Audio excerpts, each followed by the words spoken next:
This is an actual tweet from the nation of Israel. Verified. Actual tweet. They're saying thank you to everyone, and then they know a lot of people are going through bad stuff, which is why they're getting 6 months of free therapy to those affected by the war in Israel from BetterHelp.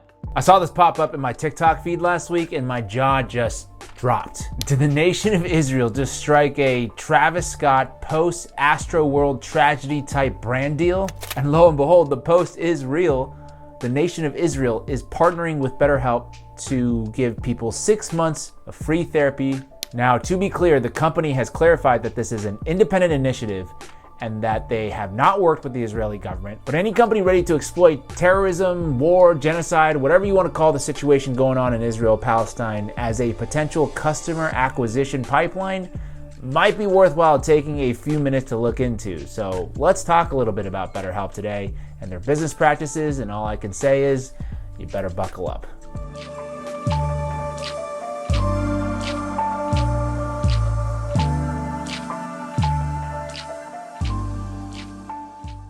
If you're struggling, consider online therapy with BetterHelp. This video is sponsored by BetterHelp. Today's sponsor is the folks over at BetterHelp. I'm working with BetterHelp to help provide another resource for you guys. I'm brought to you by BetterHelp.com/DeFranco. All of this brings me to the sponsor of today's video, who is BetterHelp. I don't think you could be on YouTube for any length of time over the past several years without seeing either a BetterHelp ad or a paid partnership between a creator and BetterHelp. Founded in 2013, BetterHelp is the world's largest online counseling platform with over 23,000 licensed therapists serving over 2.5 million customers. The company promises to democratize mental health care by offering a more convenient and affordable alternative to traditional talk therapy. Acquired by Teladoc in 2015, BetterHelp's user base has grown exponentially in the last half decade, and annual revenue in 2022 was projected to be over $1 billion.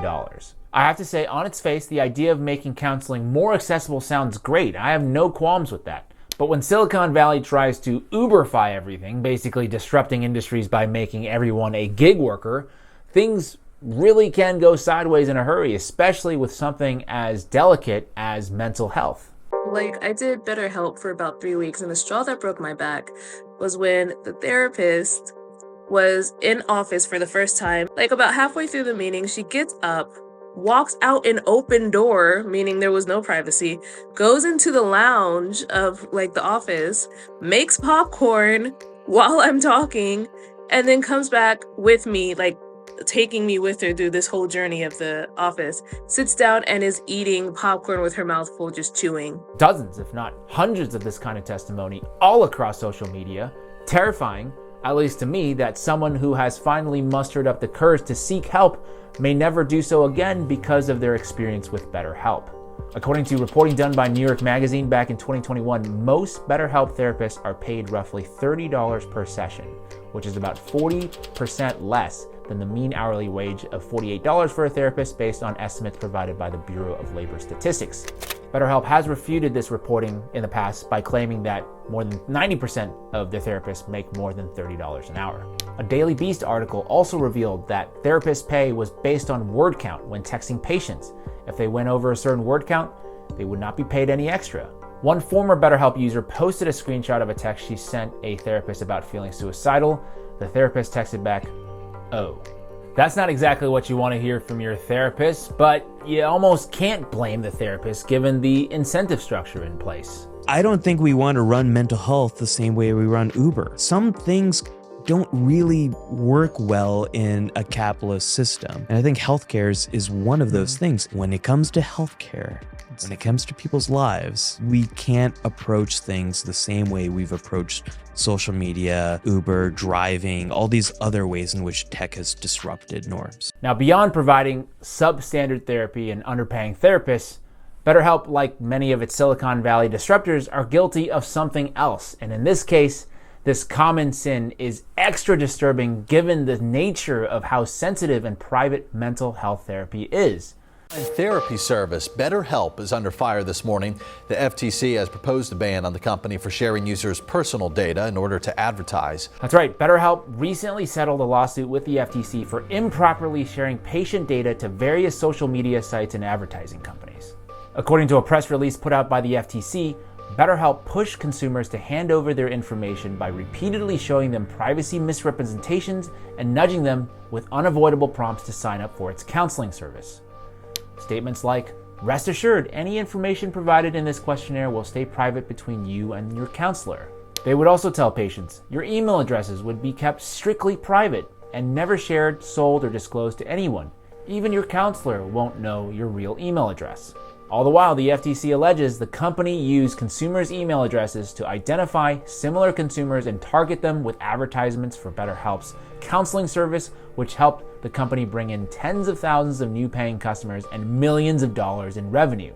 BetterHelp would also prominently display the HIPAA seal on its website to give the illusion that they complied with HIPAA requirements and privacy practices, even though they knew full well and good that HIPAA, the federal health data law, doesn't apply to all the information collected by the apps. For example, tell a psychologist, "I'm depressed," and HIPAA restricts how that information can be used. But type those same words into an app that has no connection to a covered entity, and HIPAA doesn't protect you. The FTC would also go on to allege BetterHelp also failed to place any limits on how third parties could use consumers' health information, allowing Facebook and other third parties to use that information for their own internal purposes, including for research and development or to improve advertising. Now, this doesn't directly allow the third party to see the contents of the metadata, but it does give third party access to therapy bookings, time in therapy, and the patient's location, among other things. And the penalty imposed on BetterHelp by the FTC? A $7.8 million settlement for deceiving consumers after promising to keep sensitive personal data private. Now, how they settled upon that number, I don't know. It happened all behind closed doors. But what I can tell you is that compared to the $1 billion the company raked in 2022, it is infinitesimal by comparison, less than a parking fine. Now, in light of what's going on in the world, I think it's important to take note of the fact that every disaster and every crisis can and is exploited for profit.